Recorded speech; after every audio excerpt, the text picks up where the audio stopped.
নমস্কার বন্ধুরা, অঞ্জুস ক্রিয়েশনে আপনাদের স্বাগত। আমার আজকের রেসিপি নারকেলি দুধ মালাই। এখানে 1 কাপ সুজি নিয়ে নিয়েছি।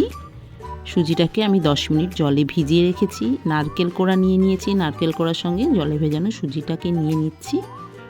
আর একটু পাটালি গুড় নিয়ে নিচ্ছি। এবার তিনটেকে ভালো করে একসঙ্গে আমি মেখে নেব। এবার কড়াইয়ের মধ্যে আমি নারকেল, সুজি আর গুড়টাকে ঢেলে ভালো করে শুকিয়ে নেব। দেখুন ভালো করে শুকিয়ে নিয়েছি। এবার এটাকে নামিয়ে ঠান্ডা করে ছোট ছোট বল তৈরি করে নেব। যেমন বলগুলো সব তৈরি করে নিয়েছি। এবার কড়াইতে 1 প্যাকেট দুধ দিয়ে দিয়েছি। দুধটাকে একটু ফুটিয়ে ঘন করে নিতে হবে। দুধটা একটু ঘন হলে ওর মধ্যে আমি পাটালি গুড় দিয়ে দিয়েছি আর একটু খেজুর গুড় দিয়ে দিয়েছি। দিয়ে এবার দুধটা আবার একটু ঘন করে নেব।